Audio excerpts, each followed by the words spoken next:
الحمد لله رب العالمين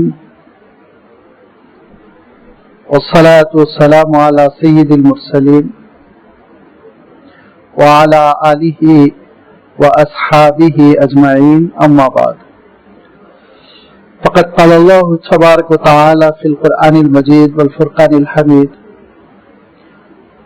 أعوذ بالله من الشيطان الرجيم بسم الله الرحمن الرحيم سبح لله ما في السماوات وما في الأرض وهو العزيز الحكيم وقال تبارك وتعالى هو الله الذي لا إله إلا هو الملك القدوس السلام المؤمن المهيمن العزيز الجبار المتكبر سبحان الله عما يشركون هو الله الخالق البارئ المصور له الأسماء الحسنى يسبح له ما في السماوات وما في الأرض وهو العزيز الحكيم صدق اللہ العظیم۔ بزرگوں اور دوستو، اللہ تعالیٰ کے اسماء حسنہ کی اس نشست میں آج انشاءاللہ ہم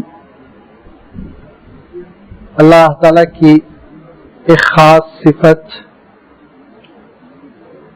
صفت عزیز پر گفتگو کریں گے۔ اس سے پہلے کہ لفظ عزیز کی میں کچھ تشریح کروں، ہم نے اللہ تعالیٰ کے اسماء حسنہ پر تدبر کیا، غور و فکر کیا۔ لفظ اللہ کی بھی ہم نے تشریح کی، رحمان اور رحیم کی تشریح کی، مالک کی، ملک کی، ملیک کی تشریح کی، اور رب کس کو کہتے ہیں اس پہ گفتگو ہوئی۔ اور جب وہ رب ہے، پالنہار ہے، پالنے والا ہے، تو پھر وہ رزاق بھی ہے، رزق کیسے عطا کرتا ہے اس پہ گفتگو ہوئی۔ وہ رزق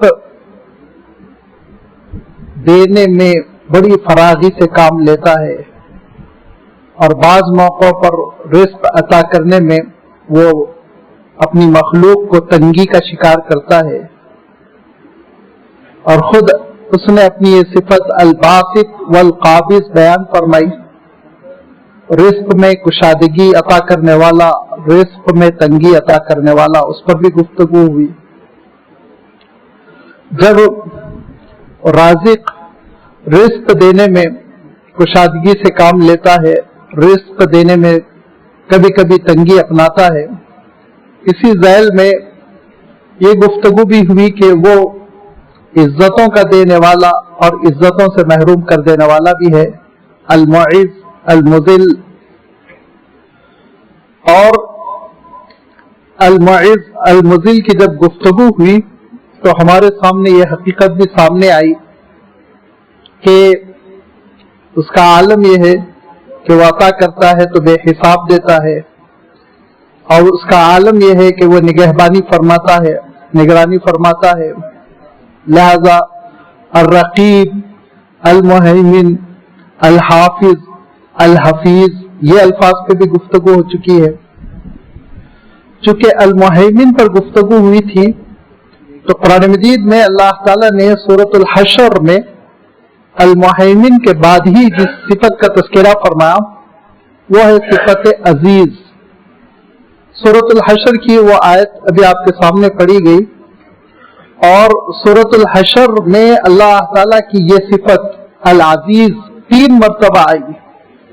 سبح للہ ما فی السماوات وما فی الارض وهو العزیز الحکیم، پہلی آیت میں ہی لفظ عزیز آیا ہے۔ پھر آگے ارشاد فرمایا هو اللہ الذی لا الہ الا هو الملک القدوس السلام المؤمن المہیمن العزیز الجبار المتکبر۔ پھر عزیز کا لفظ اللہ تعالیٰ نے ارشاد فرمایا۔ عجیب و غریب صورت ہے کہ اس صورت کے ختم پر بھی آخری آیت بھی عزیز پر ہوئی۔ ارشاد فرمایا کہ هو اللہ الخالق البارئ المصور لہ الاسماء الحسنى یسبح لہ ما فی السماوات وما فی الارض وهو العزیز الحکیم۔ جب اللہ تعالیٰ کی ذات عزیز ہے تو اس کا کیا مفہوم ہے؟ یہ سمجھنا اس لیے ضروری ہے کہ اسماء حسنہ میں اس اسم کی، اللہ تعالیٰ کے جو بھلے بھلے پیارے پیارے نام ہیں 99 نام، اس میں یہ نام کی بڑی اہمیت ہے کہ قرآن مجید میں العزیز 95 ٹائمز آیا ہے۔ اب آپ اندازہ کیجئے اتنی مرتبہ اللہ کے کلام میں لفظ مکرر آ رہا ہے، 95 مرتبہ، اس کی غیر معمولی اہمیت ہے۔ یوں ہی ہر اللہ تعالیٰ کا وہ نام جو قرآن مجید میں ایک بار بھی آ جائے تو اس کی بڑی اہمیت ہوتی ہے، اور اسی لیے ہم یہ اسماء حسنہ کی نشست منعقد کر رہے ہیں کہ ہم اللہ تعالیٰ کی معرفت اپنے دلوں میں پیدا کریں۔